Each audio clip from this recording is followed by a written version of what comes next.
Studio 104, je ne vous vois pas très bien, mais peut-être qu'on peut se rassembler pour se tenir chaud. Il fait très froid dehors. Et comme on ne remplit pas l'amphithéâtre, peut-être qu'on peut être au plus près les uns des autres. En tout cas, bienvenue à vous pour ce débat de clôture des rencontres capitales qui sont organisées par l'AEF, le groupe de presse spécialisé dans les grands champs socio-économiques que sont l'éducation, l'enseignement, la recherche, les ressources humaines ou encore la RSE. 2 jours de débat et de table ronde autour de ce si joli thème qu'est la relation. Et le sujet qui nous anime en guise de conclusion ce soir, c'est notre relation à la création. Créer, c'est vivre 2 fois, disait Albert Camus. C'est tisser des liens invisibles entre les choses visibles, renchérissait le poète et écrivain Christian Bobin. Créer, c'est ce qui fait que l'humain continue à avancer, à tisser du sens dans le chaos du monde. C'est cette force vitale, ce besoin de relier les êtres, les émotions, les idées, le passé et le présent. C'est une nécessité, c'est une manière de rester vivant. Et derrière chaque création, qu'elle soit une mélodie, une phrase, une forme, une couleur, il y a un élan, un besoin d'aller vers, de faire lien, d'être dans la relation justement. Alors qu'est-ce qui nous lie à la création ? Nous avons la chance ce soir d'être accompagnés par 4 créateurs, je vais m'asseoir avec vous d'ailleurs, aux horizons très différents. Julia Mali, vous êtes traductrice romancière, à 31 ans vous en êtes déjà à votre 4e roman. La Louisiane, le dernier, sorti en 2024, a été publié et traduit dans une 20aine de pays.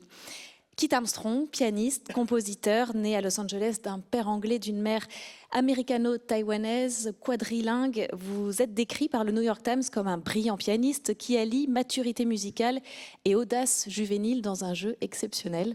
On aura peut-être la chance d'en entendre un petit peu tout à l'heure.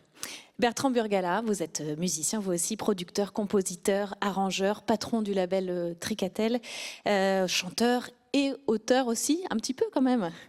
Vous avez travaillé sur près de 200 disques, vous avez composé pour Marc Lavoine, arrangé Supergrass, remixé Dépêche Mode. Au cinéma, vous avez signé les musiques des films de Valérie Lemercier ou encore d'Eva Ionesco. J'ai lu quelque part que vous rêviez de privatiser la maison de la radio. Bon, c'est presque chose faite ce soir. Vous voulez dire que je suis pour la privatisation de Radio France, mais pas du tout. Non, privatiser pour vous seul. Ah. Et ce soir, vous avez presque le Studio 104 pour vous tout seul. On est un peu là avec vous. Mais... Je savais pas que j'avais dit ça. Ah bon.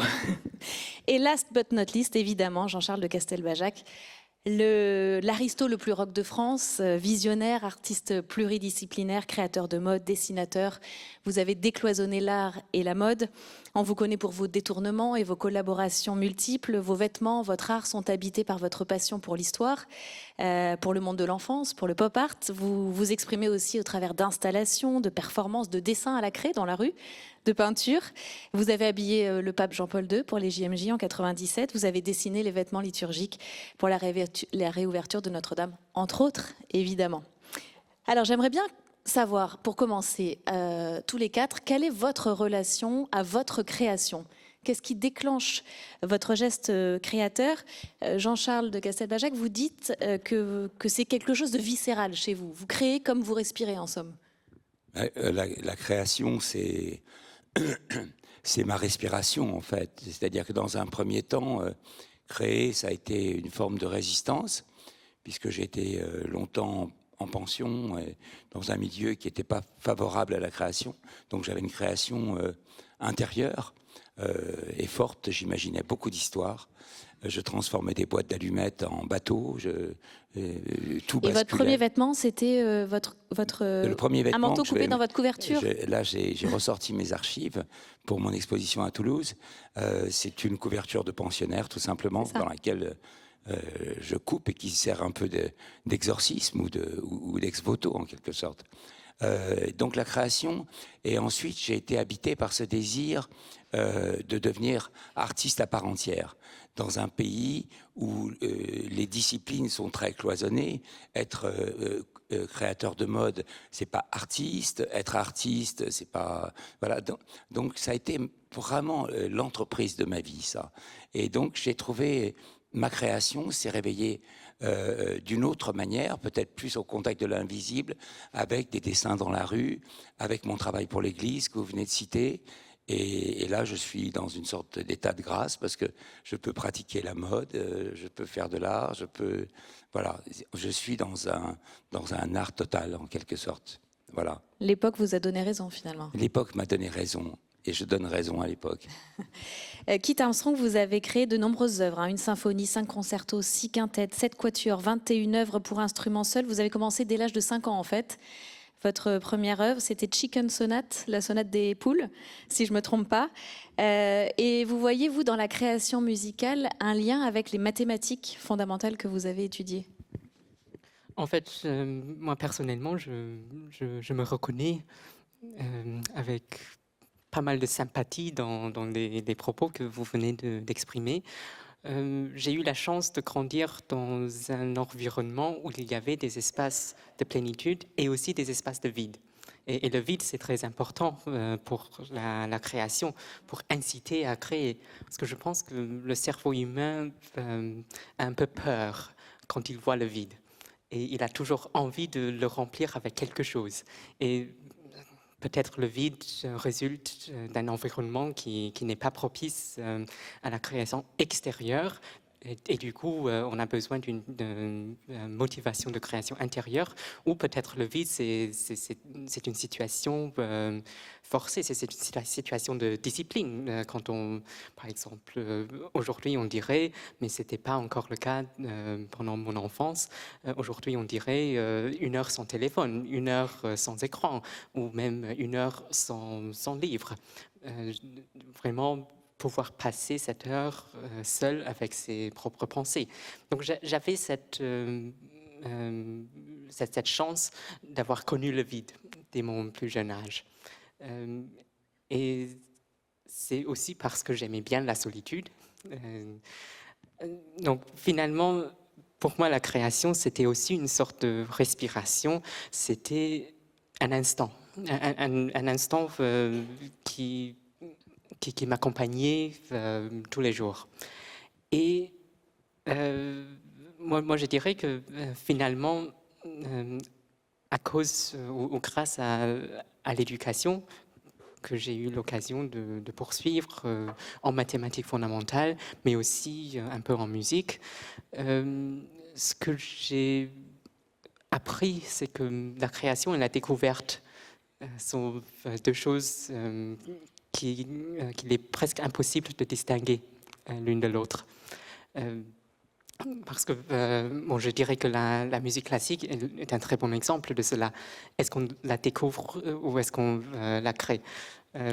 Quand on joue un morceau qui a été déjà composé il y a 200 ans, on a l'impression de créer quelque chose, mais en fait, on découvre des solutions qui sont déjà dans un espace abstrait, peut-être qu'on a inventé à moitié.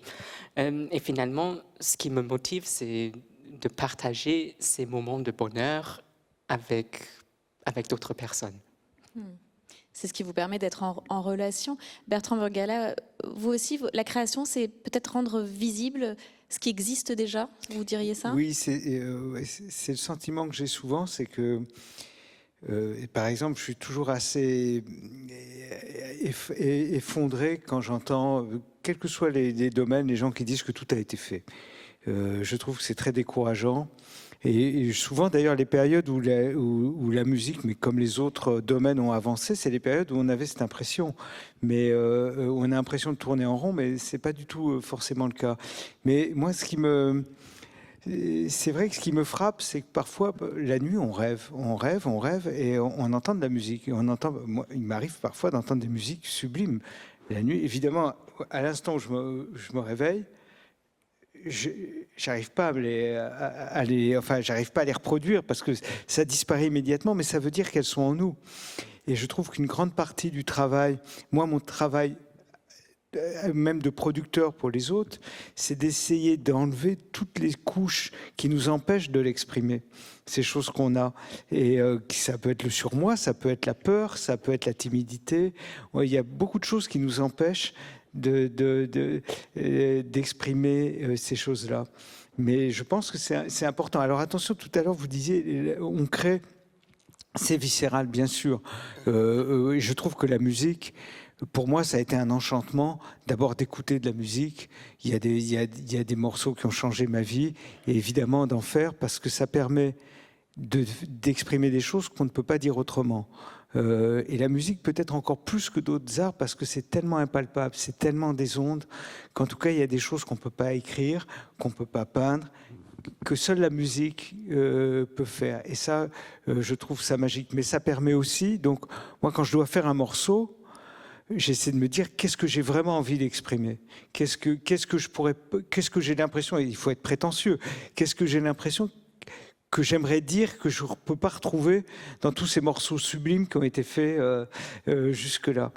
Et l'autre chose, c'est quand on travaille pour une commande, c'est qu'on est au service là, d'une autre vérité, la vérité d'un film, la vérité d'un autre projet, et c'est comprendre ce que l'autre veut. Mais après, on peut aussi créer par obligation, on peut créer pour gagner de l'argent. Il y a tellement de disques géniaux qui ont été faits par des gens malhonnêtes, quand même, il faut le remarquer. Des gens qui voulaient simplement du pouvoir, qui voulaient de l'argent, et ils ont fait des trucs déments. Donc les ressorts ne sont pas toujours ce qu'on peut imaginer. C'est malhonnête de vouloir de l'argent ? Non, c'est pas ça. C'est moi c'est un appel, hein, j'en ai besoin là. Mais c'est pour ça que ça m'intéresse. Non, ce que je veux dire, c'est que par exemple dans la musique, les gens qui parfois ont le discours le plus artistique, le plus pur, intègre, sont pas forcément ceux qui font les choses les plus intéressantes. Et je trouve que voilà, en tout cas, alors peut-être pas dans le classique, mais dans la soul, dans le blues, il y a eu des trucs absolument déments et qui avaient une grâce extraordinaire parce que les gens avaient, c'est pas qu'ils n'avaient pas conscience que c'était magnifique, mais ils le faisaient parce qu'il fallait le faire. Et on parle parfois à certains musiciens, on leur dit mais ce que vous avez fait là, c'était dément. Ils disent ouais, bah, c'était ce jour-là, il fallait le faire. J'ai lu la grille et puis j'ai joué. Et c'est magique ça aussi. Et c'est ça qui est magique dans la musique, je trouve. Julia, vous avez publié votre premier roman à 16 ans, ça s'appelait La fiancée de Tocqueville. Est-ce que, pareil, c'était en vous, vous l'avez révélé? Est-ce que ça s'est imposé à vous? Est-ce que vous l'avez choisi, décidé? Comment ça se passe, votre rapport à la création? Pour moi, ça commence vraiment dans le réel. Ce roman-là, en fait, il est né d'un constat parce que moi, j'ai toujours tenu des journaux intimes qui étaient quand même profondément inintéressants à l'âge de 6 ou 7 ans, comme vous pouvez l'imaginer. Et j'avais un peu cette terreur d'oublier.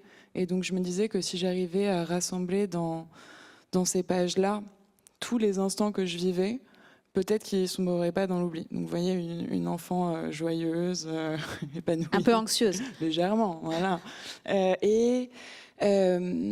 Quelques années plus tard, j'ai relu un de ces passages-là et je me suis en fait rendu compte qu'à mon grand désespoir, j'avais l'impression de lire la vie un épisode de vie d'une étrangère. Et donc, si l'écriture ne me permettait pas de garder cette espèce de souvenir parfait de ce qui avait été, eh ben, autant écrire de la fiction et s'inventer 1000 vies. Et donc, ce roman-là est né de ce constat et puis de cette envie en fait d'aller voir ailleurs. Finalement, je pouvais remonter le temps, rencontrer, inventer des personnages de toutes pièces. Donc, il y avait une joie immense là-dedans. Et ce livre-là, ce tout premier roman, il a commencé avec une histoire d'amitié. Et après ça, je me suis mise à inventer cette même histoire d'amitié au début du 19e siècle. Et puis ensuite, je me suis rendu compte que mon aïeul avait été le premier amour d'Alexis de Tocqueville. Mais donc voilà, tout ça, c'est parti d'une salle de classe de collège, finalement. Et d'une relation, finalement. C'est la relation qui vous a amené à la création. À tous les cas, quelle est la part de libre arbitre dans la création? Est-ce que vous décidez ce que vous créez? Est-ce que vous dites, vous vous réveillez, vous entendez une musique? Est-ce que quelle est la part de liberté, de libre arbitre, ou de finalement si c'est inné, si vous vous réveillez avec une idée de musique en tête? Moi, je trouve que ce qui est difficile, enfin, ce qui est intéressant en studio, en tout cas, c'est là où j'aime vraiment le travail en studio, c'est qu'il faut arriver à être le plus libre possible, justement, sans être autocomplaisant. Donc c'est là où il faut pas se censurer, il faut pas être trop contraint, et en même temps il faut pas trop céder à la facilité. Il faut arriver à être très que ça reste quand même oui, qu'on ne soit pas dans l'autocomplaisance et la prétention, mais on a besoin de cette liberté. Et alors, il y a une phrase d'un autre grand pianiste qui m'a beaucoup influencé quand j'étais tout enfant, c'est que j'avais entendu dans une émission, genre Grand Échiquier, Arthur Rubinstein, qui avait dit les fausses notes, qui est toujours là, quand on apprend le piano, c'est toujours la hantise. Les fausses notes, ça n'a aucune importance. Ce qui compte, c'est la note qui va arriver après. Et ça a changé ma vie parce que je me suis rendu compte que quoi qu'on fasse, et c'est là où la relation elle est importante, parce que la relation entre les modes, l'oreille relative, c'est ça, c'est voir les intervalles, et n'importe quelle note, elle peut marcher d'une certaine façon, c'est la note d'après qui va la rendre valide ou pas. Et alors c'est le mathématicien, je parle sous l'autorité du grand pianiste et du mathématicien, mais j'espère que je ne dis pas de bêtises, parce que ce que je dis là, c'est empirique.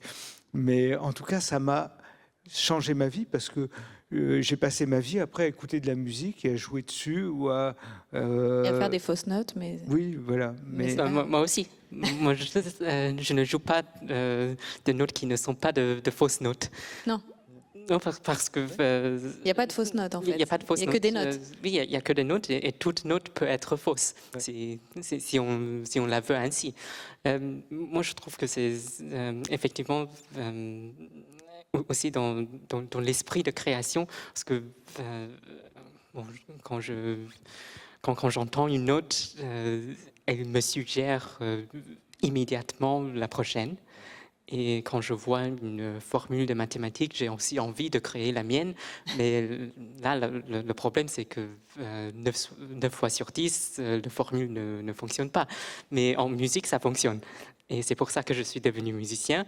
Et dans ma vie professionnelle ou dans mon parcours de pianiste, en fait, il y a toute une structure qui a été construite autour de ce métier, qui met des catégories sur le contenu, c'est-à-dire est-ce qu'on est pianiste, est-ce qu'on est interprète, ou est-ce qu'on est compositeur, ou est-ce qu'on se spécialise en improvisation, parce que j'ai cet instinct de la création comme d'une respiration. Moi, j'ai toujours trouvé que j'étais plutôt compositeur et improvisateur, mais en fait, il ne faut pas penser dans ces catégories, à mon avis. Oui, et ça, vous avez résolu parce que vous êtes tout en même temps. Vous avez toujours refusé d'être dans une case. Il y a quelque chose qui revient, je crois, chez chacun de vous quatre, c'est la notion de travail. Parce qu'on peut avoir un don, ça peut être inné, on peut composer dès l'âge de 5 ans, mais vous êtes de grands travailleurs, non, Jean-Charles? Vous êtes un grand travailleur. Alors, pour répondre en partie aussi à la question que vous posiez avant, pour moi, je suis habité, mon travail est habité d'une sorte de, et je m'en suis aperçu au fil du temps, de mission. J'aime changer les choses. Quand je vois un mur, il m'appelle. Ceux de la Maison de la Radio, je les aime beaucoup, par exemple, parce que j'ai dessiné des anges ici depuis 20 ans, et à chaque fois, on les efface. Hein. Oh. Mais c'est bien, ils ont fait leur mission. Mais quand je regarde le travail de rétrospective que je suis en train de faire aux abattoirs à Toulouse, je vois mes premières vestes, j'ai commencé par la fin. J'ai commencé par des tissus qui étaient des déchets textiles, hein, et que je voulais vraiment célébrer, hein, comme si on célébrait des choses que les autres ne voient pas. Je réalise aussi au fil du temps que dans mon travail, il y a beaucoup, comme j'imagine pour mes amis, de concern, d'énergie vers les autres. Vers les autres. C'est ma manière de m'adresser au monde. Hein. Et je dirais même d'être empathique. Hein, c'est-à-dire d'envoyer des messages. Vous voyez, le studio nous répond, il y a des bruits. Et d'envoyer des messages qui vont être presque liés à l'invisible, comme leur musique, comme vos mots. Hein. Donc il y a ça. Et effectivement, le travail, c'est une constante. C'est une constante. Je travaille tout le temps. Je travaille même lorsque je vais m'endormir. Je pensais à Bertrand, je programme j'ai appris ça dès l'enfance. En pension à Mesnières-en-Bray, je programmais des voyages sur l'Amazone. Je programme mes rêves. Et souvent, je suis surpris des conséquences. Mais ce travail, c'est aussi ce qui fait qu'il y a cette notion de dépassement et d'acuité, de développement de l'acuité. Et comme j'ai choisi de travailler 1000 disciplines et que j'ai choisi d'être indiscipliné, je me suis multiplié les tâches parce que je voulais être un très bon couturier, je voulais être le meilleur, je voulais être le plus novateur, je voulais faire une révolution. Après, j'ai voulu être artiste, je voulais être le meilleur dessinateur, hein, et j'y suis parvenu à un certain moment. Et là, ça ne me satisfait plus, donc j'ai arrêté de dessiner, je fais des collages. Il y a à chaque fois cette idée que lorsque j'arrive au but, je me remets en danger. Donc vous êtes un petit débutant dans les collages. Oui. D'accord. Comme Matisse l'était à 74 ans. Bah, c'est un beau modèle. Julia, vous aussi, vous travaillez la création littéraire. Il ne suffit pas de se réveiller la nuit et d'écrire un texte qu'on a en tête. C'est travail, revenir 100 fois, 1000 fois sur son texte, sur ses mots. Oui, mais je pense que c'est vraiment une question de choix. C'est-à-dire qu'au début, on a le monde, on a une infinité de possibilités. Et moi, j'ai l'impression qu'écrire une histoire, c'est faire un premier choix qui va ensuite en supprimer 10 autres, mais en créer une vingtaine à côté, et en fait de procéder comme ça par élimination.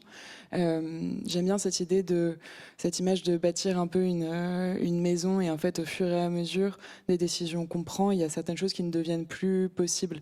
Mais ce qui est aussi un soulagement, parce que en réalité de nager un peu dans cette infinie de possibilités, c'est assez vertigineux.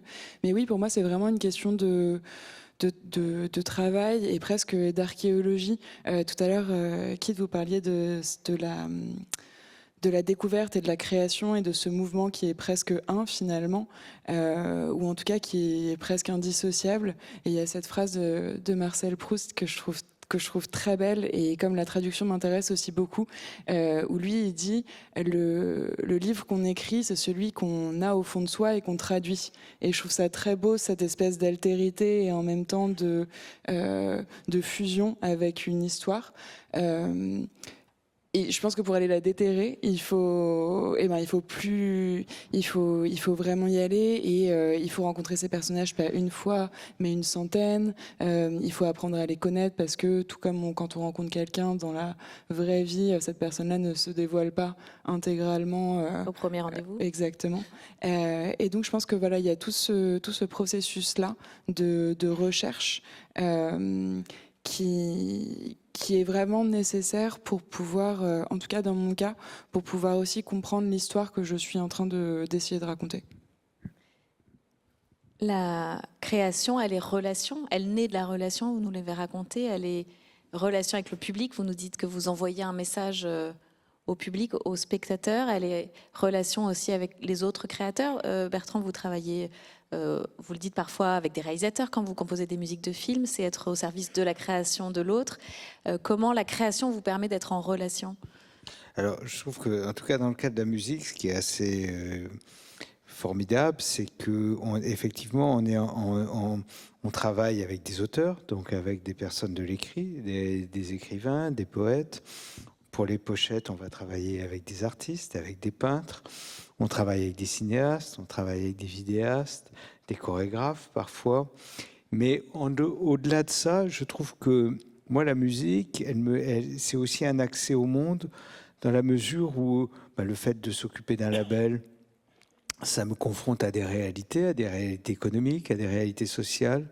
Je suis tout à fait hostile au statut de l'artiste, c'est-à-dire dans sa tour d'ivoire qu'on présente comme quelqu'un de complètement dégagé des contingences matérielles. Ceux qui ont l'air le plus d'être comme ça, quand on les pratique après en studio, sont les plus terribles en fait, et souvent les moins détachés des contingences matérielles. Et je trouve que même je suis très hostile à l'idée d'exception culturelle. Je trouve que la culture n'est pas une exception. C'est très efficace vis-à-vis des pouvoirs publics. Quand on veut vendre un truc, on dit la culture, c'est autre chose. Mais je trouve ça assez désagréable pour les autres métiers. parce que ça veut dire qu'on voudrait des choses que les autres n'auraient pas, on voudrait des passe-droits. Et je trouve que, en tout cas, j'ai remarqué depuis que je fais de la musique, c'est-à-dire depuis longtemps maintenant, qu'en général, ce qui arrive à la musique arrive au reste de la société. On l'a connu avec le numérique il y a 25 ans. On se disait, la musique, ils n'ont rien compris au nouveau monde. Puis les mêmes journaux qui disaient ça 6 mois après faisaient des plans sociaux pour les mêmes raisons. Et c'est ce qu'on connaît aujourd'hui avec l'intelligence artificielle. Et comme la musique, à nouveau, c'est des ondes, c'est souvent ce qu'il y a de plus fragile, de plus facile à imiter ou à essayer comme ça d'émuler. Et donc on se retrouve, je trouve qu'on est un très bon baromètre souvent de ce qui se passe dans la société. On le voit même dans des domaines, je ne sais pas, aujourd'hui, on parle beaucoup de la criminalité de la drogue, on la connaît dans la musique. Elle est là. Donc c'est intéressant aussi la musique là-dessus. Et ce côté toujours un peu, on est à part. Vous savez, quand vous êtes sur un label, par exemple, même sur un petit label, vous êtes l'artiste. Donc vous venez à Radio France, il y a une attachée de presse ou un attaché de presse qui vient. Parce que vous êtes un artiste, vous n'allez pas arriver à trouver le bouton de l'ascenseur. Mais c'est quoi? C'est n'importe quoi. Si on fait de la musique, c'est pas différent d'être plombier ou de faire autre chose. Et je trouve l'infantilisation des artistes, je la trouve très dangereuse, y compris pour les artistes. Parce que quand ils n'ont plus de label, ils peuvent plus aller à la poste. C'est un peu dommage. Jean-Charles, ça vous inspire? Sur quel sujet, pardon? L'infantilisation de l'artiste. Ben moi, je suis un enfant, de toute façon. Donc, c'est ça. Donc, je n'ai pas besoin d'être infantilisé. En fait, quand j'étais enfant, j'ai dû devenir adolescent dans cette grande période de l'enfance. Après, adolescent, j'ai dû devenir adulte. Et là, je dis souvent, je suis devenu l'architecte de ma propre enfance. Donc, j'ai enfin cette liberté de... Voilà. De rester un enfant. Donc, voilà, j'aime bien. Mais vous savez appuyer sur le bouton de l'ascenseur quand même. Non, mais J'appuie jamais sur le bon. Oui, mais Jean-Charles, c'est le contre-exemple total parce qu'il a une, je trouve qu'il a une capacité d'émerveillement qui est extraordinaire et qui n'a jamais été émoussée. Et il y a une poésie dans tout ce qu'il fait. Effectivement, il est venu à Pâques l'an dernier dans mon village dans les Pyrénées. Il a dessiné à la craie ces choses qui sont magiques, mais elles sont toujours là. Oui, vous les J'ai avez pas cru effacées, qu'ils les vous. avaient protégées, qu'ils avaient mis un vernis spécial, mais non, ça bouge pas, il pleut, et c'est toujours là, et c'est de la craie, et c'est quand même magique. C'est vrai. Après, pour passer de cette capacité d'émerveillement à la vraie relation entre les hommes, je pense que c'est pas donné, c'est pas évident, parce que par exemple dans une conférence antérieure ici sur ce plateau à laquelle j'ai eu la chance d'assister, on évoquait l'image sur un fond assez sombre, je dirais, des personnes qui se trouvaient dans le métro en train d'écouter chacun sa musique avec des écouteurs.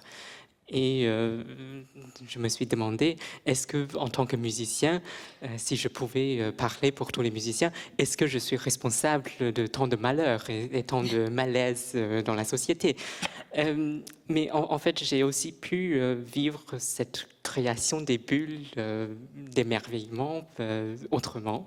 Déjà, dans la musique classique, on a prioritisé le sentiment d'admiration. On va au concert pour admirer quelque chose et non pas pour créer. Mais donc là, je suis propriétaire d'une ancienne église désacralisée dans le nord de la France et j'ai un projet là-bas qui s'appelle la Semaine de la Voix. Et l'idée de ce projet, c'est d'apprendre à chaque enfant qui grandit à Hirson, c'est le nom de la ville, à chanter. Et c'est vrai que apprendre à chanter, même l'action de chanter, ça crée une sorte de bulle autour de celui qui s'y exerce. Mais personnellement, je dirais que le fait d'avoir la possibilité d'habiter un autre univers dissocié du quotidien, dans lequel j'ai la possibilité de m'imaginer des choses belles. Ça me rend plus heureux, plus calme et peut-être aussi plus bienveillant. Et c'est quelque chose que je souhaite bien sûr partager avec tout le monde. Mais Donc là, ça crée les bulles et je vis, quand je vois à la fin de l'année scolaire, tous les enfants issus de toutes les écoles de cette ville chanter ensemble chez moi. J'ai un fond quand même très gai et très positif pour cette image. Toutes les bulles se rejoignent. Mais la relation avec le public, alors dans ce... parce que vous exprimez des messages à destination du public, vous avez envie d'exprimer quelque chose, est-ce qu'il se peut que le public reçoive un tout autre message, soit touché par votre création, par votre œuvre, mais comprenne autre chose? Julien? Ben, moi, je trouve que, en tout cas, quand on écrit un bon livre, c'est un livre dont le lecteur ou la lectrice fait la moitié. Je pense que les lecteurs... C'est une co-création, alors. Oui, mais je pense que ça rejoint aussi ce qu'on disait avant, l'admiration versus la création, enfin quelque chose de beaucoup plus inédit, de beaucoup plus spontané, qui se crée et qui naît de cette relation-là. Donc oui, dans le meilleur des cas, ça se passe comme ça. Et puis aussi parce que je crois que les lecteurs et les lectrices détestent qu'on les prenne pour des idiots et des idiotes, et qu'ils ont envie justement de nous rencontrer à mi-chemin. La musique, on peut la recevoir tout à fait différemment de ce que vous avez voulu exprimer? Oui, mais c'est ça. Moi, je trouve ces malentendus formidables. C'est-à-dire que, je sais pas, moi, il m'est arrivé de faire des morceaux extrêmement mélancoliques et qui passaient pour des trucs très guillerets. Et un morceau, j'y pense souvent, c'est Emmanuel, le morceau de Michel Colombier, qu'il avait fait après la mort de son fils. Et ce morceau, il a endormi, on est des générations à s'être endormis au son de cette musique, parce que c'était le générique de la fin des programmes d'Antenne 2, avec les dessins de Folon, ces personnages qui partaient dans le ciel. Et je trouve extrêmement émouvant cette musique qui est magnifique et d'une tristesse totale, mais tout le monde, Personne ne le savait. Personne ne connaissait le contexte, et c'est ça qui est beau aussi. Et ils étaient touchés. Et ce qui est beau dans la musique aussi, c'est contrairement à l'art contemporain, elle n'est pas tributaire du discours. Bien sûr qu'il y a une segmentation sociale, que le marketing, la publicité vont amplifier ces choses. Mais la musique, elle a quelque chose de tellement spontané. C'est pas le discours, c'est pas le dossier de presse, c'est pas la bio qui va faire qu'on va être sensible ou pas à une musique. On doit jamais avoir honte à la fois de ne pas aimer une musique et ou de l'aimer. Il n'y a rien que je trouve pire que quand on dit c'est quoi votre mauvais goût, des choses comme ça. Et je trouve que voilà, c'est quand même une chose qui est merveilleuse avec la musique, mais c'est aussi valable avec ce que fait Jean-Charles. Je trouve ça ce qui est dans l'écriture, c'est aussi un langage commun. Et donc je trouve qu'arriver à toucher, à émouvoir, et parfois, oui, pas forcément comme on le voudrait, ça fait partie du jeu et c'est bien. Alors puisqu'on est dans le partage, la co-création, j'aimerais vous proposer une expérience. Je ne sais pas si tout le monde va être d'accord, qu'on crée ensemble maintenant, puisqu'on est dans la relation à la création. Alors on a des musiciens, on a un dessinateur. Pour aujourd'hui, vous serez que dessinateur, si ça vous va. On n'a pas de tissu. Et puis une écrivaine. Alors, je ne sais pas comment on peut articuler ça. Peut-être que Julia peut nous donner un sujet. Et puis, si certains d'entre vous veulent écrire une phrase, parce qu'un texte, on ne va pas avoir le temps, mais sur quoi on pourrait écrire? Comme on avait le thème des relations, peut-être écrire à partir d'une relation marquante qui vous aurait bouleversé, marqué. Un espèce de... Je trouve quand on écrit, on s'intéresse beaucoup au moment de fracture, où les choses basculent, et de voir si ça peut être lié à une relation. L'idée, ce serait de prendre quelques minutes pour écrire une phrase. Donc sur votre téléphone. Soit vous avez envie de la noter sur votre téléphone, soit vous vous en souvenez, à partir donc de cette relation marquante-là. Et on fait un cadavre exquis, géant. Exactement. C'est-à-dire ceux qui voudront liront leurs phrases, on va faire circuler le micro. Et puis, je vous propose, les musiciens, que vous puissiez créer de la musique sur ces phrases, sur ce que ça vous inspire. Et si Jean-Charles, vous voulez bien dessiner ce que ces phrases vont vous inspirer. Si ça vous dit, on peut tenter l'expérience. Je ne sais pas ce que ça va donner, on se lance peut-être dans une aventure un peu périlleuse. Mais On se lance dans l'aventure. c'est ça la relation à la création. Oui. Sur une relation Ouais. importante et marquante. Est-ce que vous voulez nous inspirer par quelques notes de musique pendant que chacun réfléchit à sa phrase? Je propose que Kit commence. Que Kit parce que moi, je suis un pianiste, même pas du dimanche, justement, mais encore moins du... La création Aujourd'hui, on appelle est la samedi. création. La création inspire la création. Donc si Kit, vous voulez bien nous inspirer par vos notes, pendant que chacun essaye d'écrire une phrase, et puis après, on va les lire à tour de rôle. Enfin, ceux qui voudront, hein, évidemment. Rien d'obligatoire.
Merci beaucoup.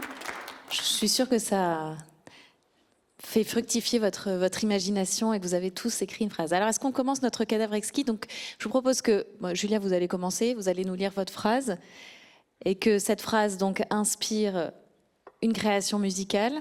Bertrand, vous rejoignez Kit quand vous voulez, hein, quand vous avez envie. Et en même temps, que ça inspire aussi une création picturale de Jean-Charles. Et voilà, et le temps que le micro passe à quelqu'un d'autre pour continuer, on va constituer un cadavre exquis. C'est très expérimental, hein, ce que je vous propose. J'espère que je vous embarque pas dans une galère, mais on peut essayer si ça vous va. Donc je vous invite à vous signaler si vous voulez prendre le micro pour dire la phrase suivante. Et puis on essaye comme ça, si ça vous va. Alors vous commencez avec la première phrase. C'est septembre au bord du Pacifique et mon téléphone sonne, la voix qui me salue est plus claire que la mienne, et je me demande si à ce moment-là, je sais déjà que je tomberai très amoureuse de cette fille.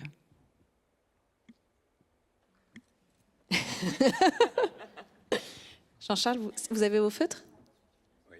Vous dessinez quand vous êtes inspiré, hein, quand vous êtes inspiré. Sinon, on prend la deuxième phrase pour continuer. Est-ce qu'on continue le cadavre exquis ou est-ce que vous improvisez déjà sur cette phrase? Alors, On va jouer quelque chose. Ah, allez-y. Qui commence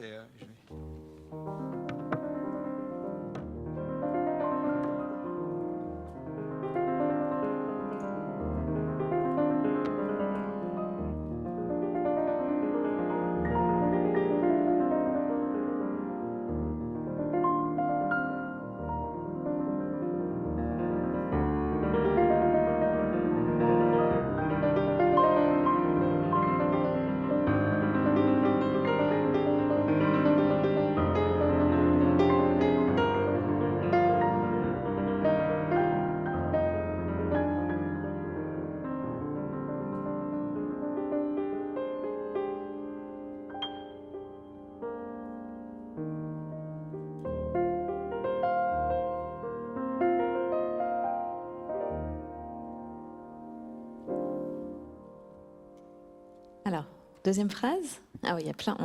On va faire un texte magnifique. Attendez, on applaudira à la fin de l'œuvre, quand on aura notre œuvre globale. Alors, quelqu'un a un micro? Allez-y. Maman, j'aime tant tes câlins, depuis toujours, que je me suis permise enfin d'en faire mon métier. Je suis devenue câlinothérapeute. Et c'est vrai.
C'est vrai qu'on a envie d'applaudir à chaque fois.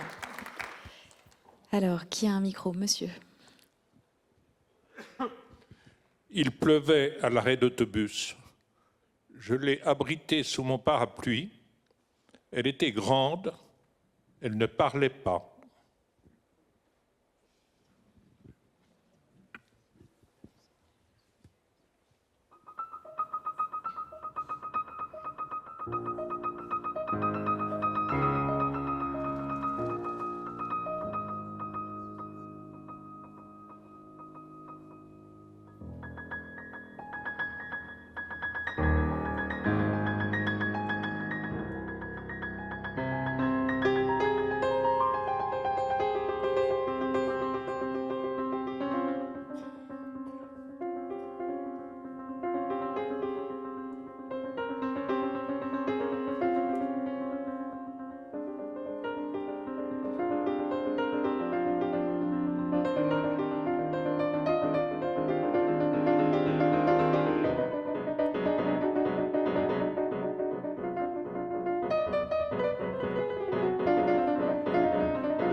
ici. Je l'ai rencontré un soir d'hiver. C'était un do bémol qui était à la recherche d'une touche blanche d'un piano. Il me murmurait do, do, do, do, et il s'est endormi sur mes lèvres.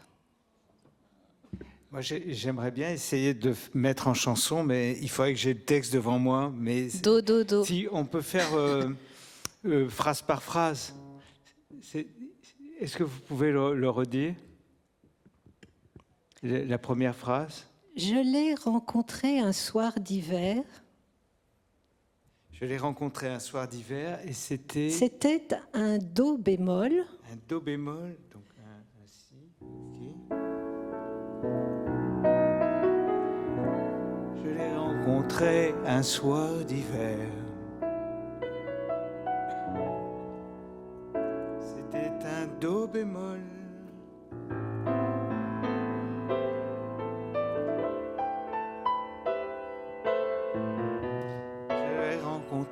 Un soir d'hiver, c'était un do bémol.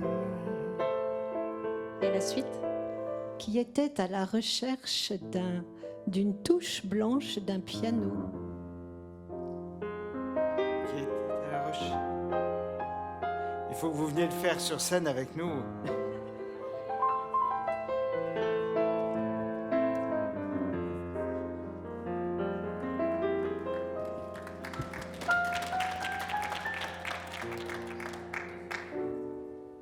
Je l'ai rencontré un soir d'hiver. Je l'ai rencontré un soir d'hiver. C'était un do bémol. C'était un do bémol.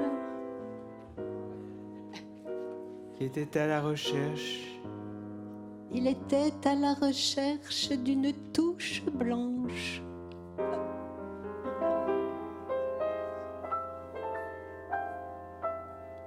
Et cette touche blanche, et il m'a murmuré do, do, do, do, do, do, et il s'est endormi sur mes lèvres.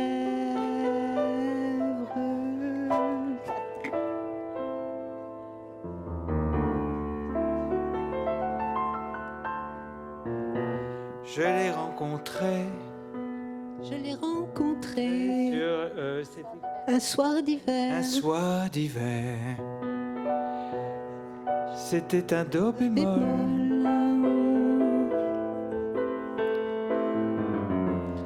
À la recherche d'une touche. À la recherche d'un piano et de sa touche blanche.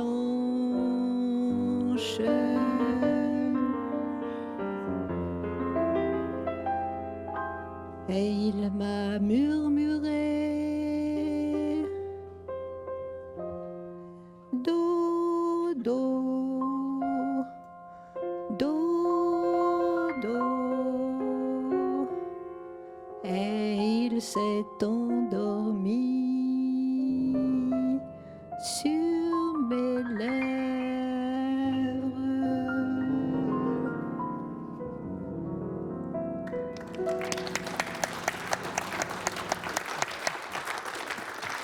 Merci, merci beaucoup.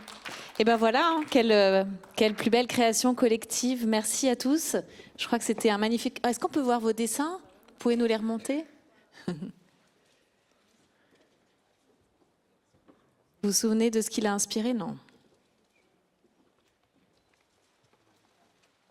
La page blanche. Ah oui, ça c'était monsieur.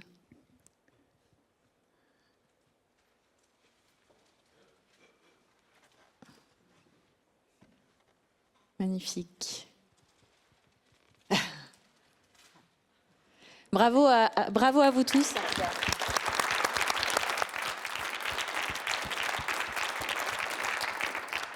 Bon, finalement, c'était une chouette aventure créative. Avant de vous passer la parole, on a 2 étudiantes qui ont préparé ce débat, qui ont des questions à vous poser elles aussi.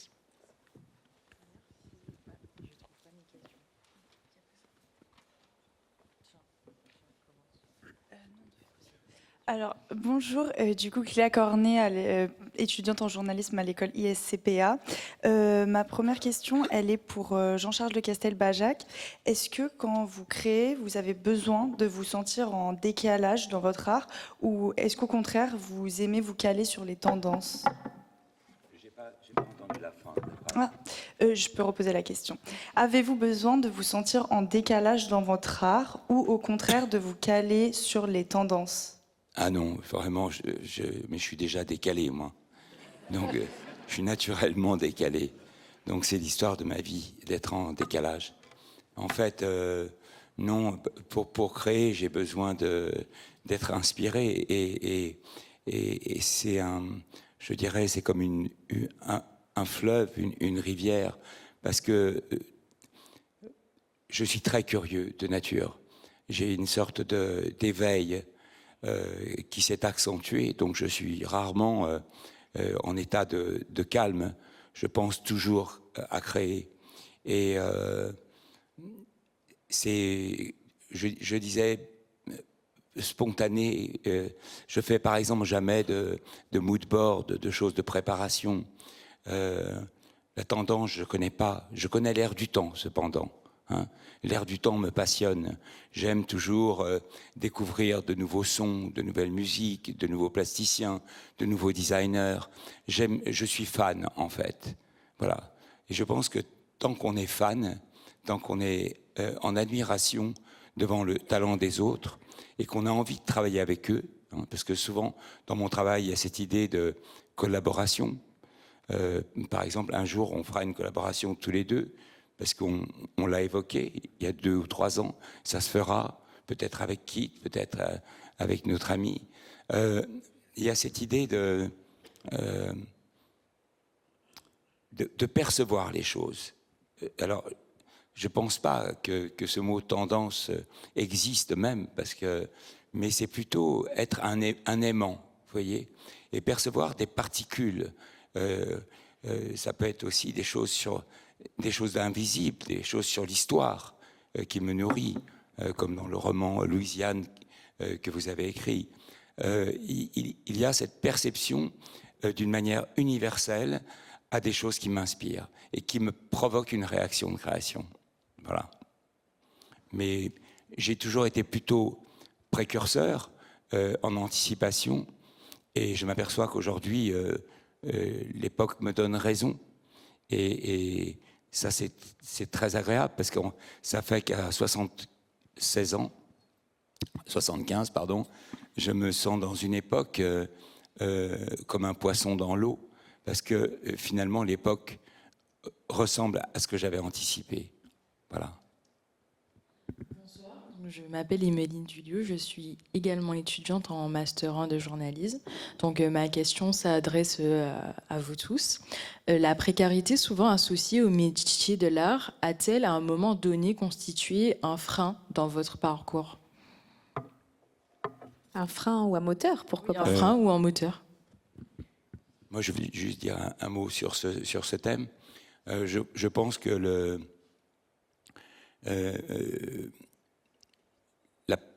la pauvreté des éléments qu'on a à disposition, ou le peu de moyens, est une réelle source d'inspiration, en fait. Et lorsqu'on avance dans la vie et que les choses vont mieux, on a tendance à avoir plus de choses, mais moi, je me remets toujours dans un état de disponibilité minimale.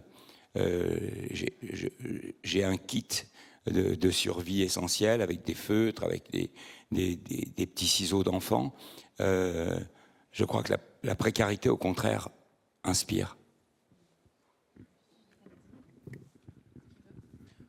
Oui, moi je suis tout à fait d'accord avec ça. J'ai complètement été sponsorisée par la CAF pendant 8 ans pour écrire mon dernier roman. On va pas se mentir, mais j'ai aussi toujours voulu multiplier les activités pour ne pas dépendre en fait de cette seule source-là de revenus, parce que je pense que c'est très très compliqué en tout cas quand on écrit des livres, de vivre de sa plume. Et ça revient aussi tout à l'heure à ce que Bertrand disait sur aussi le risque un peu de se retirer du monde, d'être à l'écart, alors qu'en réalité il faut justement être au plus près des autres. Et donc moi j'ai toujours adoré l'enseignement. J'enseigne la création littéraire depuis 10 ans, et ça c'est une vraie joie de voir les bulles individuelles dont on parlait tout à l'heure se mettre à coexister, aussi bien avec des textes collaboratifs qui ressemblent un peu à notre Cadavrexki, même si c'est en moins bien parce qu'on n'est pas appuyé par des dessinateurs et des musiciens de talent comme on a pu le voir ce soir, mais voilà, qui montre aussi, qui reflète aussi bien un univers individuel que pluriel. Et ça, pour moi, ça m'a toujours beaucoup nourri. Donc, et puis j'ai travaillé en tant que traductrice, je travaille aussi toujours en tant que traductrice. Toutes ces choses-là, et puis enseigner à des publics différents, je trouve que c'est vraiment crucial dans le processus de création. Moi, je dirais que le confort rend peut-être un peu plus difficile le fait de se créer ce vide qui est nécessaire pour permettre la création. Ce vide mental et imaginaire. Mais c'est un peu difficile pour moi de parler très honnêtement de ce sujet parce que j'ai eu le soutien du monde de la musique classique, qui n'est pas un art purement créatif, mais aussi un art de reproduction. À quel point est-ce que jouer un concerto de Beethoven, c'est vraiment une création? Un peu moins qu'on ne pense, parce que déjà, les notes sont déjà là, et il existe un danger qui consiste de se prendre trop au sérieux. Quand on se plonge vraiment dans la création existante, celle de Beethoven, paradoxalement, le danger, c'est qu'on s'éloigne de la vraie création. Parce que on finit par interpréter une interprétation. Et comme on n'a pas on n'est pas là pour changer les notes, comme on n'est pas là pour changer un texte quand on le lit à haute voix, cette démarche de changer les significations de ce qui existe déjà a des limites. Et on ne se rend pas toujours compte de ces limites. Alors pourquoi je dis ça? C'est parce que l'art de reproduction est quand même un art qui alimente ce sentiment d'admiration qui a une valeur financière dans notre monde. Mais comme je disais, c'est plutôt le sentiment de création que je voudrais partager avec les gens. Vous parliez tout à l'heure de la musique qui existe ou qui se crée dans vos rêves. J'ai fait une expérience très intéressante une fois, c'est que en me réveillant, j'ai essayé d'écrire cette musique qui m'est venue dans les rêves. Et après 2 heures, lorsque j'étais vraiment bien réveillée, je me suis rendu compte que cette musique était nulle. Mais le sentiment d'avoir créé quelque chose ou d'avoir été possédé par quelque chose qui me donnait l'impression d'être magnifique m'accompagnera toujours. C'est ça qui est la vraie valeur que j'ai pu tirer de cette expérience. Non pas les bouts de musique que j'ai écrits sur papier. Et finalement, c'est ça que je voudrais partager avec les gens. Alors, je trouve qu'il faut faire la part, quand on parle de la précarité, il faut faire la part des vrais problèmes, des vraies difficultés que ça pose à beaucoup d'artistes, musiciens de talent qui doivent se battre, qui parfois qui passent parfois plus de temps à se battre pour leur projet voit le jour dans tous les domaines, plutôt qu'à les faire. Donc il y a vraiment cette question-là. On ne peut pas dire c'est cool la précarité, c'est sympa, etc. En revanche, c'est vrai, il y a des contingences qui permettent d'être plus concis. Les problèmes, le fait de ne pas avoir des budgets illimités pour enregistrer, par exemple, ça oblige à pas s'éparpiller. Et moi, alors, je me suis rendu compte d'une chose, c'est pire, c'est que plus on me paye mal, plus je mets la barre haut artistiquement. C'est-à-dire que je suis pas assez, j'ai jamais été assez bien payé pour m'en foutre. Mais non, mais il faut pas il n'y a pas de personne n'a l'intention de me faire travailler là, je peux le dire. Mais plus on me paye mal, plus je veux que ça soit magnifique. Pour leur dire bande d'abrutis, regardez, c'est bien. Et je pense que quand on est très très bien payé, on pourrait se dire bon on fait moins d'efforts. En tout cas, quand on est mal payé ou pas payé, au moins que ça soit bien, parce que ce qui est certain, c'est que de toute façon, quand on fait, enfin surtout quand on sort des disques, c'est différent, je pense, quand on fait des concerts, mais quand on fait des disques, de tout temps. On est en proie à la déception, c'est-à-dire que la plupart des disques n'ont pas un succès immense, etc. Donc quand on le fait, en revanche, on a beaucoup d'espoir. On ne peut pas faire un disque, surtout aujourd'hui quand il y a 1 million de nouveaux morceaux par jour. Il faut que ça soit vraiment viscéral, parce qu'autrement ça n'a pas de sens. Mais on est en proie. Enfin, on est une cible à la déception parce que c'est normal. Il y a un mur d'indifférence. Il y a tellement on est dans cette civilisation de l'attention où si on publie de la musique, si on s'exprime, c'est en espérant que les choses auxquelles on peut être sensible, d'autres personnes y seront sensibles. Mais il y a tellement de filtres entre ce qu'on peut faire et le public qu'on peut être déçu. Mais si on l'a fait avec cœur, on n'est pas si déçu que ça. Parce que la création se démultiplie. Aujourd'hui, c'est tellement facile, en effet, avec le digital, avec Internet, d'être créateur. Ça rend plus difficile. Oui, mais moi, je trouve que on va pas donner des diplômes et des permis. Je trouve que c'est formidable.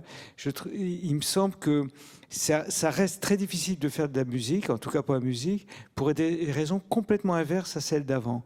Avant, c'était difficile d'avoir un instrument de musique, d'enregistrer, de diffuser sa musique. Aujourd'hui, c'est facile. Et c'est ce qui rend la musique difficile. Et en même temps, c'est formidable qu'il y ait autant de personnes qui fassent de la musique. Moi, je trouve ça magique. Mais après, ce mur d'indifférence, il y a 30 ans, on sortait 1500 albums par an en France. Maintenant, donc, il y a 1 million de nouveaux morceaux par semaine dans le monde. Donc ça donne cette impression d'engloutissement quand même. Donc ça peut être très décourageant et ça crée une forme de précarité aussi, mais pour des raisons complètement différentes. Inverse. Est-ce que vous aviez une autre question? Non? Pas d'autres questions? Il y a un sujet qu'on n'a pas encore abordé? Oui? Une question dans la salle. Oui, mais je comptais bien vous passer la parole, vous inquiétez pas. Allez-y. Bonsoir, je pensais que c'était la dernière. Merci pour ces témoignages. J'avais une petite question concernant la relation à la création et la conscience de soi et de ses dons. Parce qu'en fait, cela demande d'avoir de la confiance en soi pour la divulguer au monde, comme vous l'avez bien exprimé.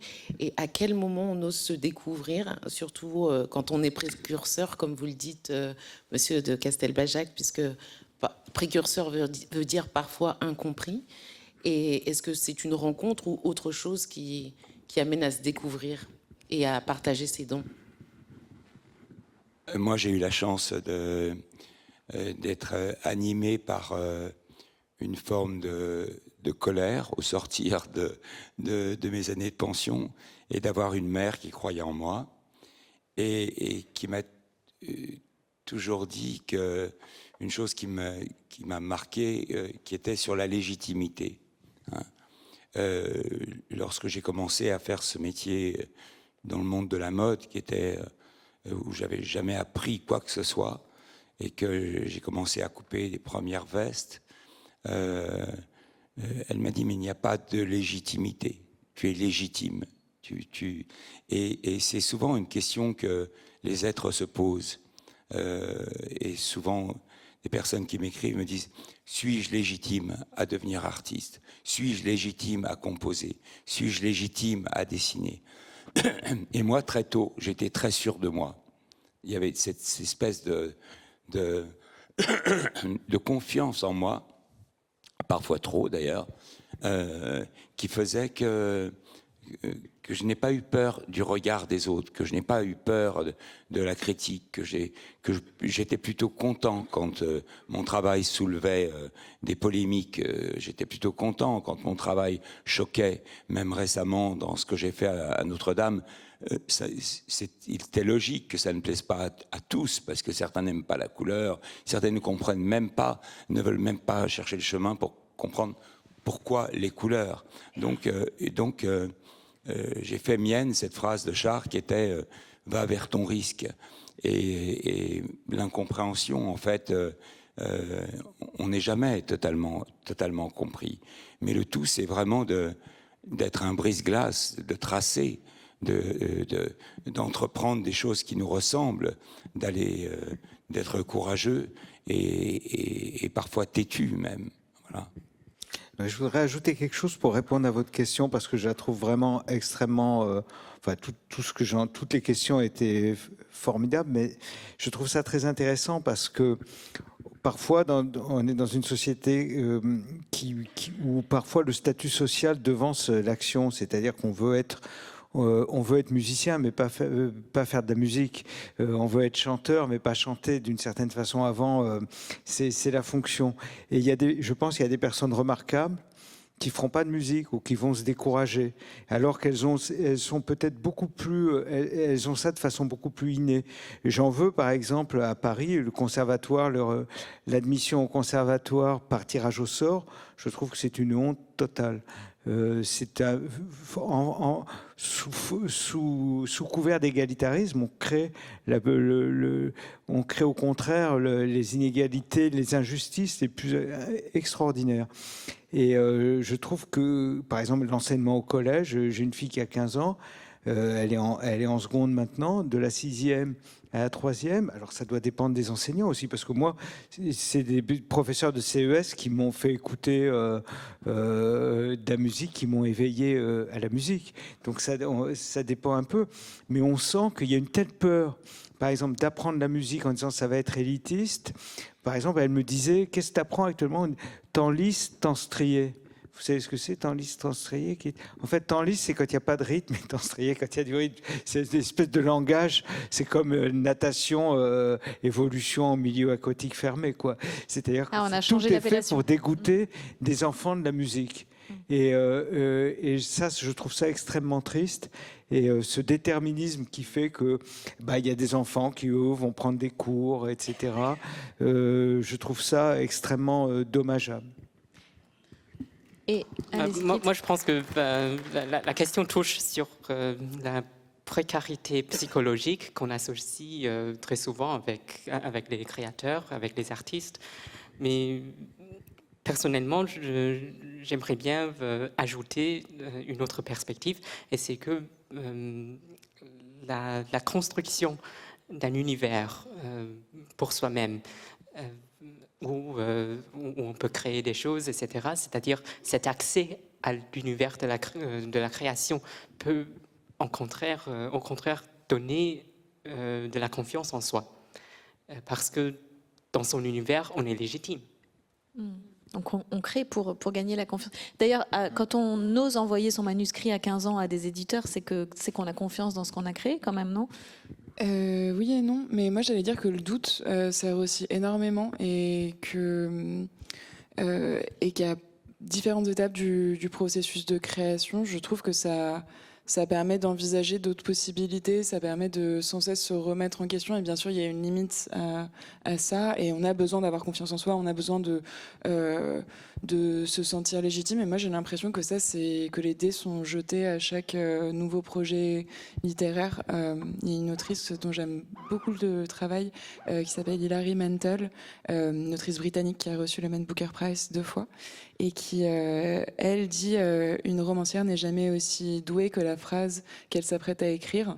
Et je trouve que ça montre bien que finalement les choses se rejouent en permanence. Donc moi, quand j'ai commencé, quand je me suis dit que j'allais faire lire ce texte, et ben je crois que j'avais une grande naïveté aussi.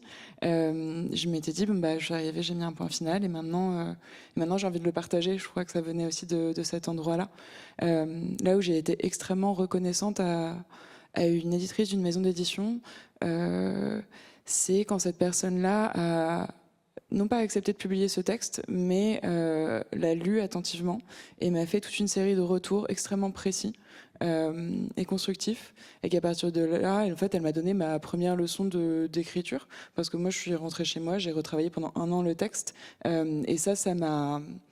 je pense qu'il y a eu un peu un virage à ce moment-là en fait, quand on Et d'être prise au sérieux. Ouais, d'être prise au sérieux, mais c'était surtout de voir qu'un texte, en fait, il y a une pluralité de textes qui se cachent derrière et qu'en fait, c'est quelque chose un roman, il peut être publié à 15 ans, il peut être publié à 25, à 50, à 70 ans. Je pense qu'à chaque fois, l'histoire, elle peut continuer d'évoluer et de se métamorphoser.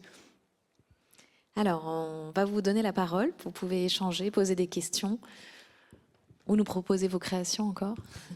J'avais une question pour Jean-Charles de Castelbajac. La question est simple.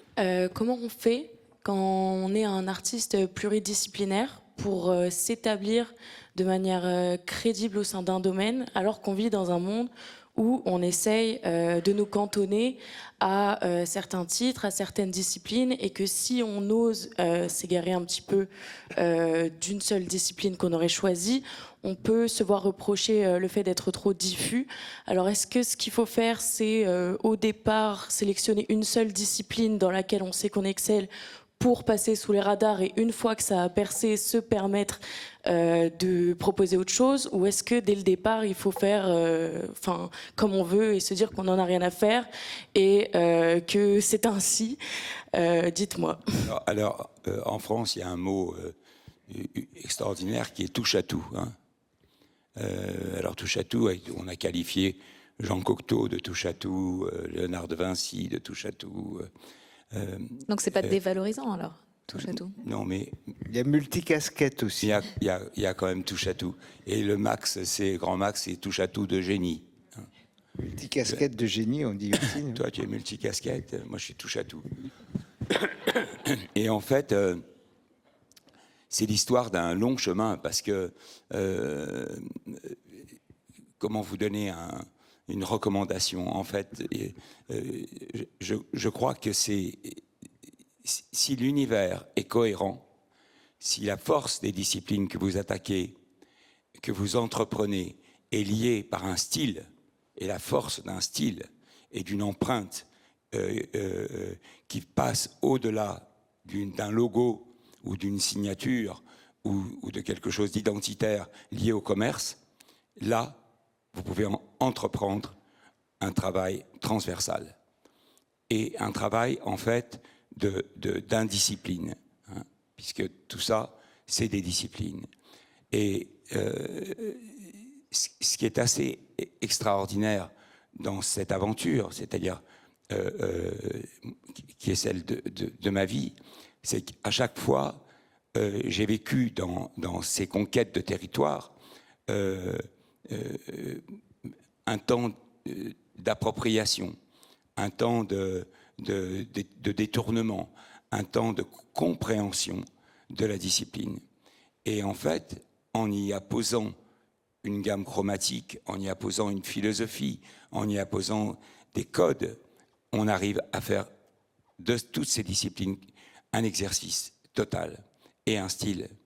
Donc, sinon, aborder plusieurs territoires, c'est aussi, on est considéré comme quelqu'un qui se disperse, hein, et d'insaisissable et d'inclassable. Seulement, je pense qu'on est rentré au fil du temps dans une époque où cette disparité, où cette multicasquette, comme dit Bertrand, est qualifiée aujourd'hui d'art total et d'artiste total. Soudain, on s'aperçoit que les codes sociétals des institutions changent. Par exemple, la mode. Hein. La mode est invitée au musée. La mode a fait rentrer 1 400 000 personnes au Louvre récemment. Hein. Donc, on s'aperçoit que la mode est un art universel qui touche les gens et que soudain, elle peut être qualifiée art. Hein. Mais est-ce que la mode est un art ou l'art est-il à la mode? Donc, c'est toujours effectivement un questionnement. En ce qui me concerne, j'espère que vous viendrez voir mon exposition à Toulouse, parce qu'elle raconte 50 ans de dispersion et de cohérence. Mais en même temps, vous m'avez dit que ce n'est pas une rétrospective, c'est une perspective.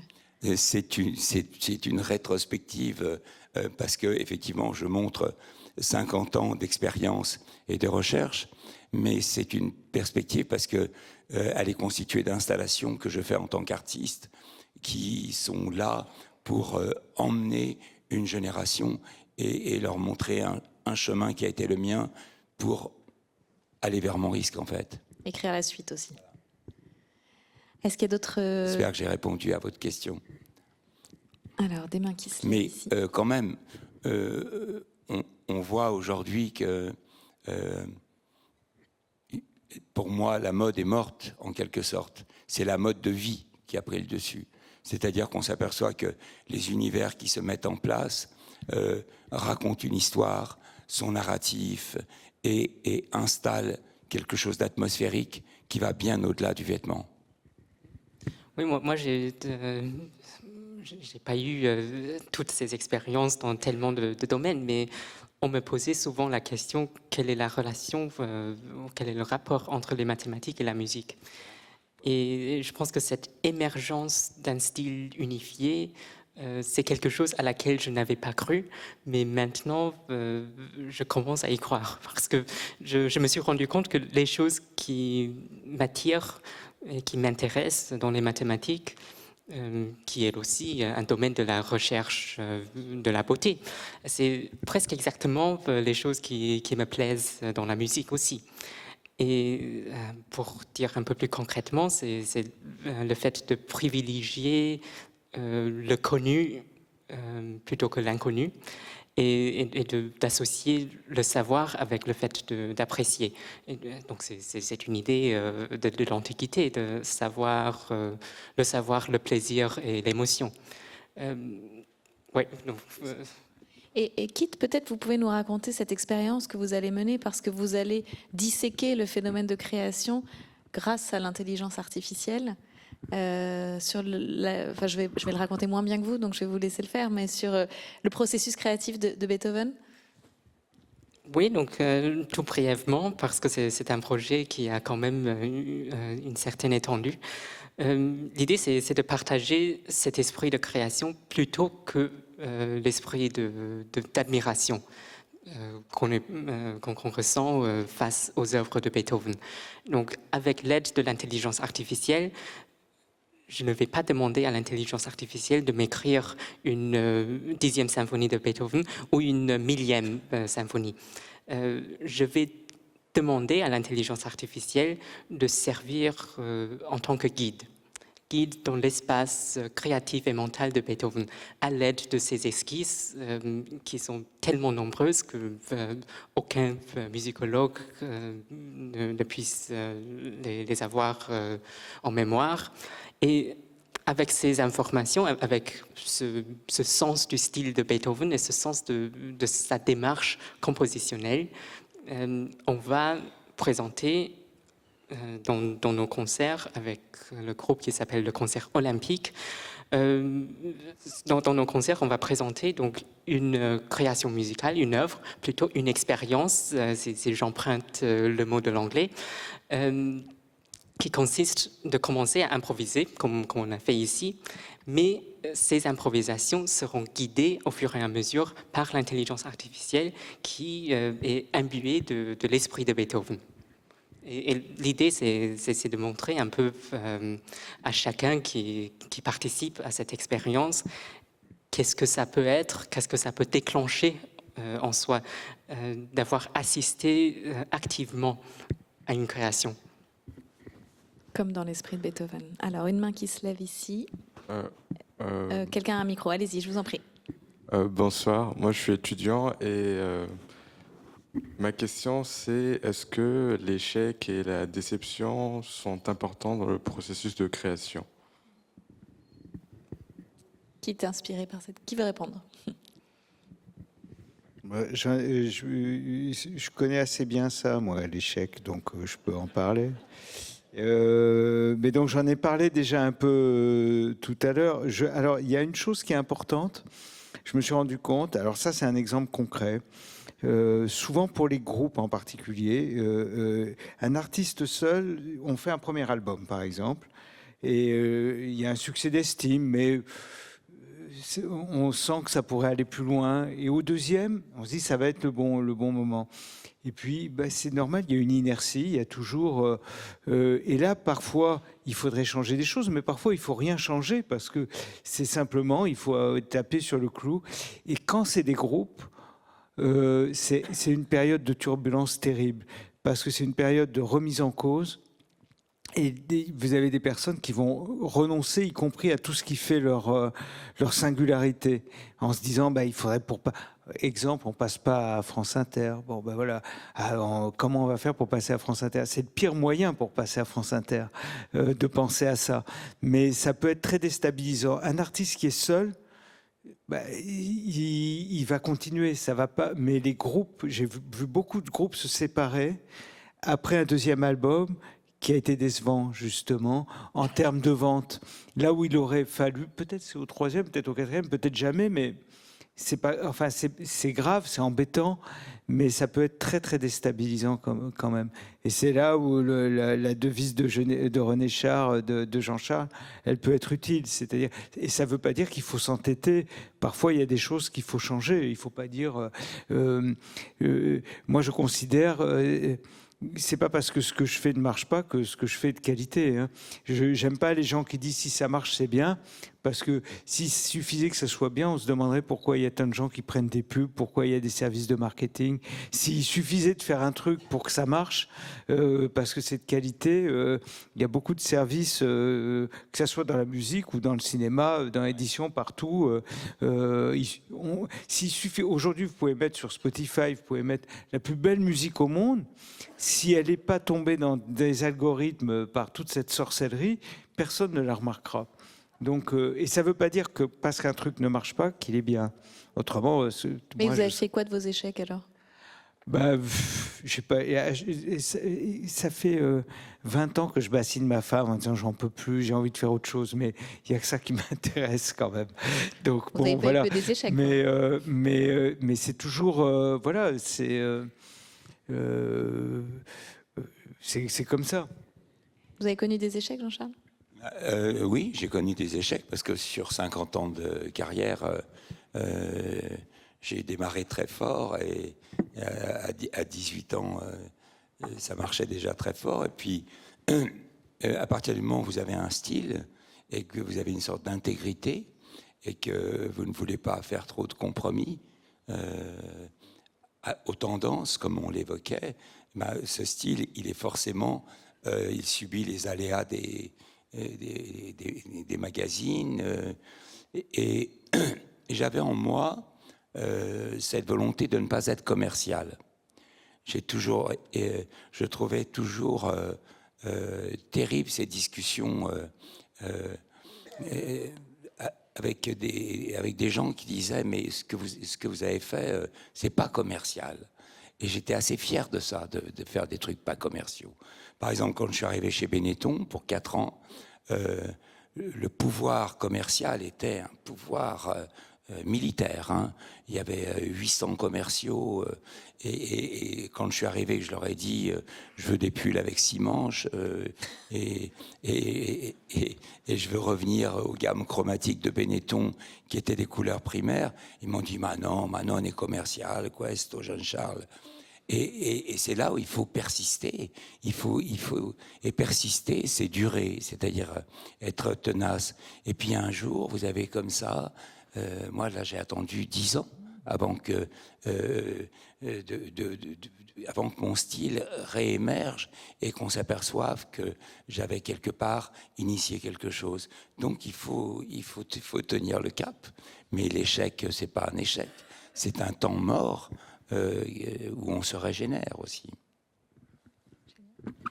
Moi, je trouve que c'est aussi une opportunité de s'adapter, en fait, de changer de stratégie, plutôt que de s'acharner soit contre un interlocuteur, une interlocutrice, d'aller voir ailleurs si c'est pas quelqu'un d'autre qui va mieux saisir le projet, enfin de faire bouger quelque chose.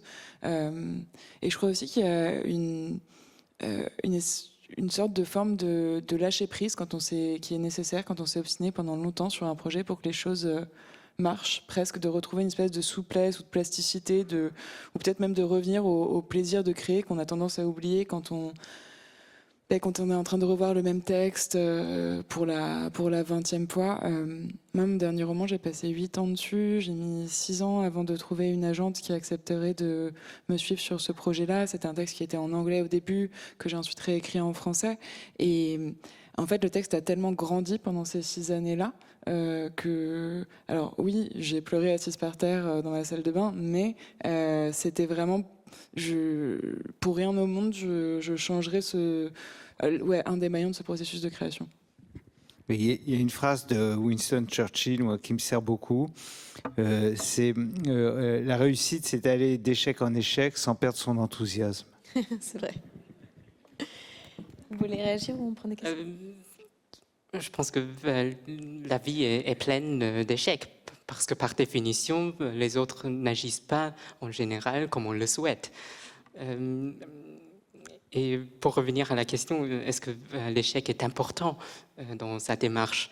Je pense que aussi par définition, oui, parce que c'est la vie. Et l'échec est important dans la mesure où la vie est importante, qu'on apprenne plein de choses à travers les échecs qu'on a vécus sur la condition humaine, sur le comportement de la société et sur les relations finalement, sur la façon dont on se développe soi-même dans ses relations avec son public, avec d'autres êtres humains. Et puis ils donnent de la matière pour créer quelque chose de neuf aussi, je trouve, les échecs souvent. C'est vrai. Alors, je vous propose qu'on prenne les dernières questions en salve et on y répondra à tout en même temps, comme on arrive au terme de ce débat. Je vais les noter pour qu'on les... Alors, allez-y. Moi, j'ai une question, elle est peut-être un peu difficile. C'était pour Kit Armstrong, qui a beaucoup parlé du vide intérieur. Et je voulais...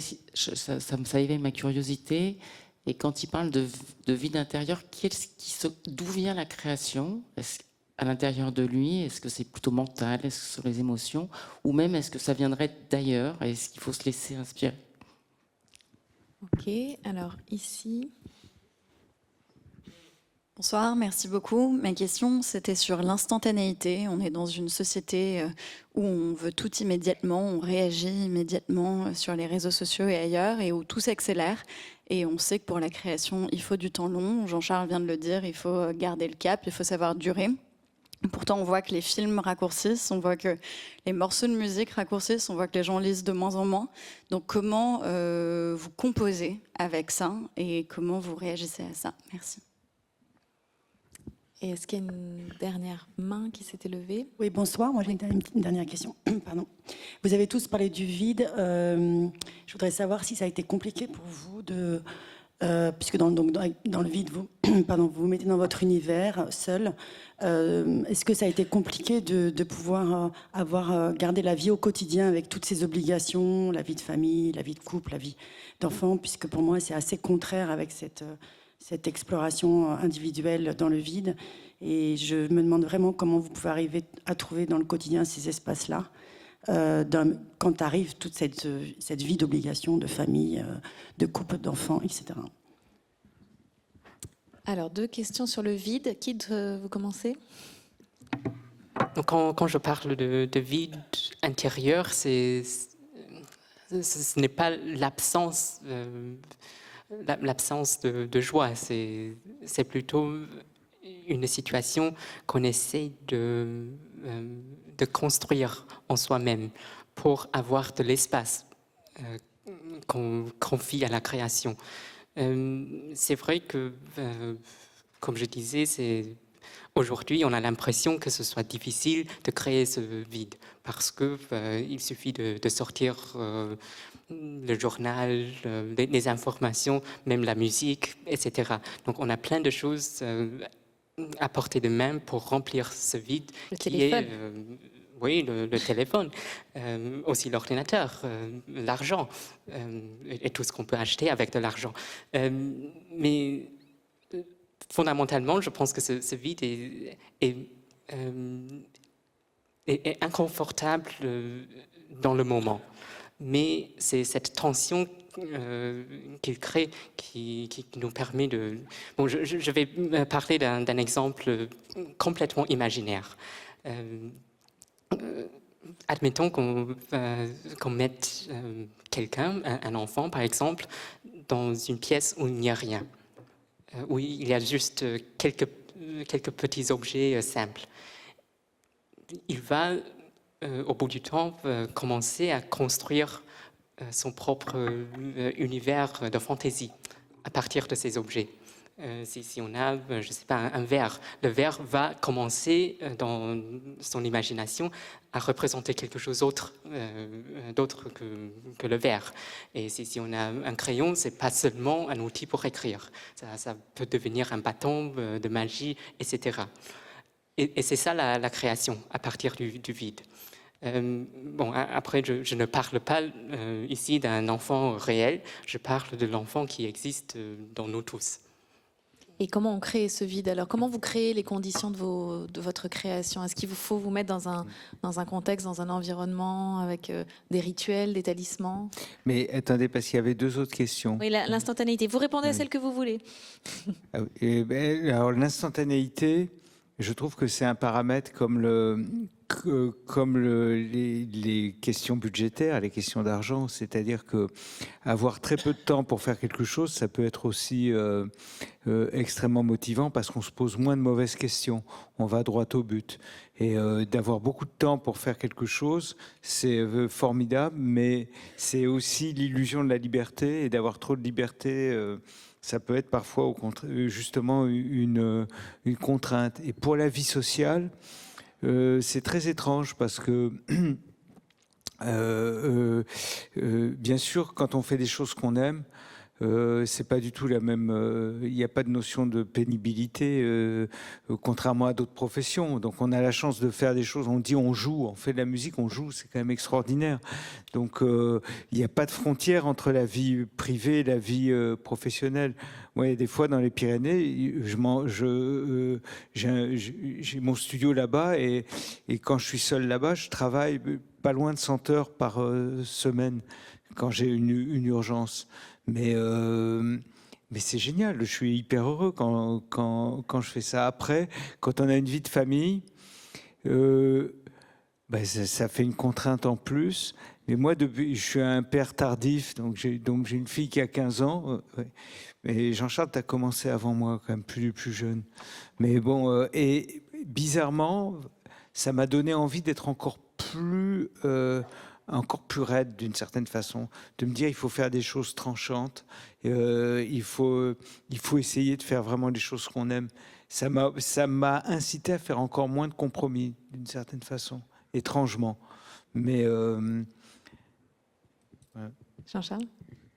Moi, j'aime bien l'instantanéité. J'aime bien le challenge que ça me demande. Par exemple, quand je fais un ange dans la rue, au début, je prenais mon temps, et puis j'ai commencé il y a 32 ans, et j'avais pas un geste très sûr.